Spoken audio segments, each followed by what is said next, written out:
Então, gente, nós fizemos essa enquete, eu e o Morris, uma enquete parecida nas nossas redes sociais, e aí foi super interessante, porque a gente teve, assim, muitas pessoas famosas que apareceram como fonte de inspiração, né? Então, Jane Fonda, a Kamala, Michelle Obama, Angela Merkel, enfim, a gente teve algumas pessoas famosas, mas, assim, a grande maioria de pessoas que foram indicadas foram pessoas normais, comuns, como a gente, né?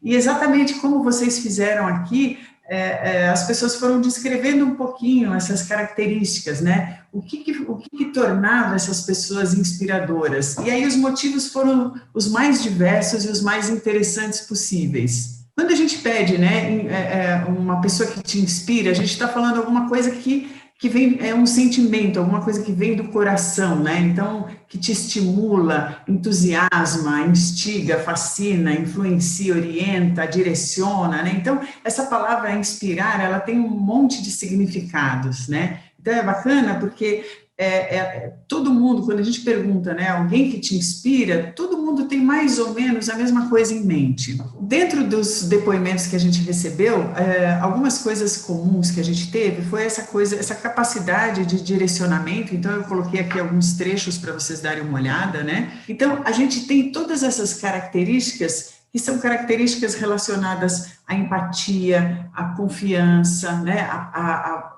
oferecer essa autoconfiança para o outro, né? Uma coisa mais humana. Então, foi muito interessante a gente ver os motivos que foram colocados, que são muito parecidos com esses motivos que vocês colocaram no chat também, né? Então, quando eu comecei também na minha carreira, lá atrás, e aí eu me identifico com o que a Fernanda escreveu aqui, eu comecei na área de seleção também não sabia nada, não tinha a menor ideia do que um psicólogo podia fazer numa área de recursos humanos, e eu tive uma mulher madura, né, me inspirando e me ajudando, me dando a mão, enfim, né, e foi muito legal para eu poder aprender, para eu poder crescer profissionalmente, né.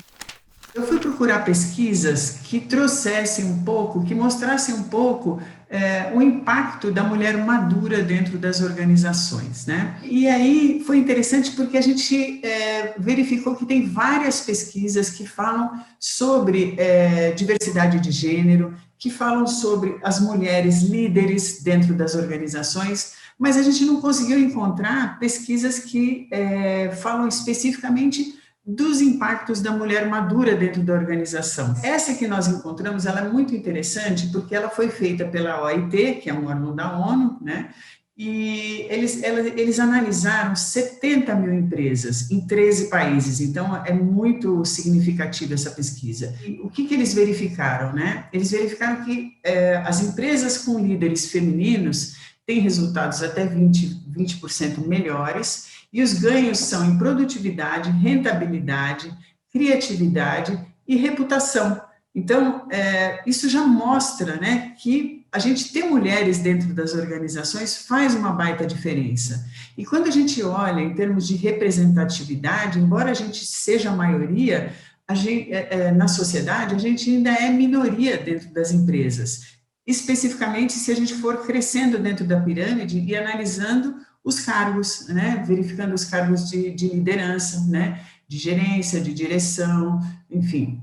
Então, isso é uma coisa que tem que mudar, porque isso é bom para a empresa. Então, já um primeiro insight para quem quer trabalhar um programa de diversidade etária dentro da empresa é essa questão da representatividade e da diversidade de gênero, né, dos resultados trazidos pela diversidade de gênero para a organização. Que diferença que pode trazer a maturidade feminina dentro da organização?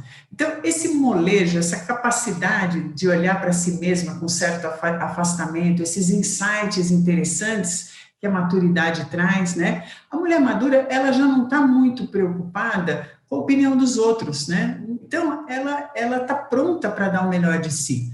O que acontece é que, muitas vezes, ela parou de trabalhar para cuidar dos filhos, ou sei lá, ficou um tempo fora do mercado, e as empresas, elas não dão essa oportunidade para as mulheres, né? E esquecem, né, da bagagem de vida que ela tem, do jogo de cintura que ela ganhou com o passar dos anos, né?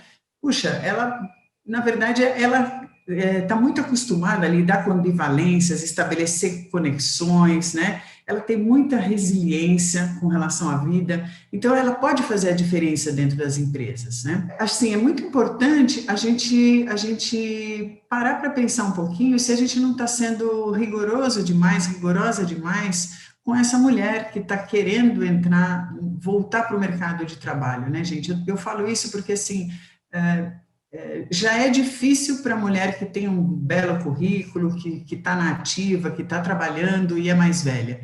Agora, para a mulher que parou e que quer voltar, a situação é muito mais complicada. Vamos falar então um pouquinho das vantagens de se ter times diversos, pensando então na questão etária dentro de uma organização, né?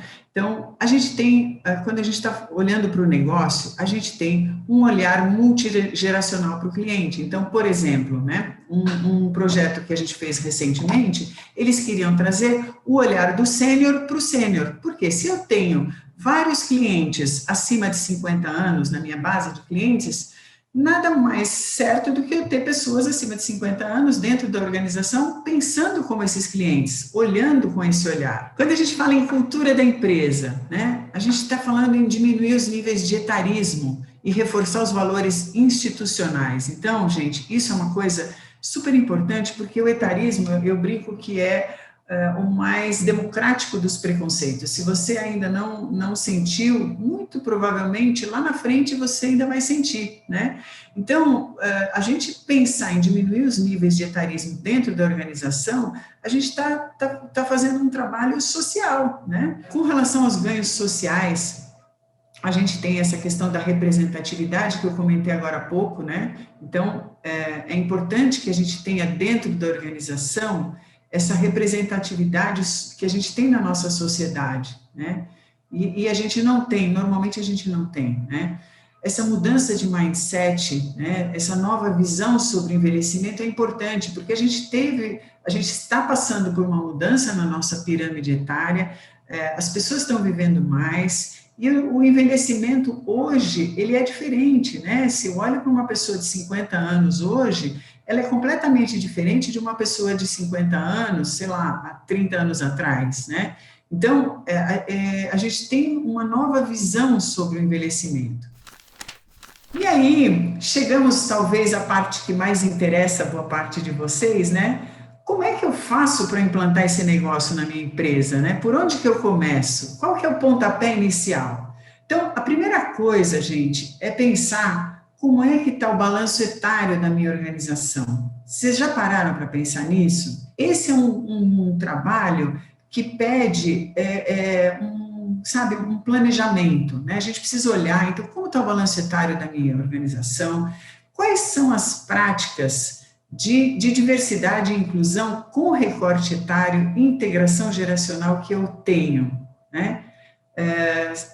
Existem políticas que promovem a inclusão de profissionais de diferentes gerações na minha empresa, né? Porque normalmente quando a gente fala em políticas e práticas de diversidade, pensando no pilar etário, a gente só tem uma, que é a aposentadoria compulsória. Dificilmente a gente tem, dentro das empresas, políticas relacionadas a vamos dizer, um melhor aproveitamento de todas as gerações dentro das empresas, né? Mas o etarismo é o preconceito etário, né? E ele está presente na nossa sociedade, e assim, juntamente com o machismo, né? Ele acaba sendo muito prejudicial para as mulheres, né? Porque a mulher 50 a mais, ela enfrenta o triplo preconceito, né? Gênero, aparência e idade. Então, é muito mais difícil, né, as portas se abrirem para as mulheres mais velhas no mercado de trabalho. E assim, a gente tem vieses inconscientes com relação a isso, né, que a gente foi um pouco educado a achar que o homem é mais esperto, é mais inteligente, é mais competente. E isso é uma coisa que a gente precisa mudar, né? A gente precisa repensar isso, mudar esse mindset e abrir as portas das nossas empresas para as mulheres 50 a mais, que isso faz uma diferença muito grande. A gente tem percebido isso nos cases, nos trabalhos que a gente tem feito, como a potência da mulher 50 a mais, ela muda uma organização. Todo mundo, com sorte, vai chegar lá, vai ser um 50 a mais um Mature, né? Então, é um assunto que é responsabilidade de todos nós, né? Todos nós queremos ser matures. E sobre as mulheres, eu gosto muito de uma frase que a Ana Fontes fala: metade da população é mulher, a outra metade é filho de uma mulher, né? Então, também é muito importante a gente trazer os homens para essa discussão também.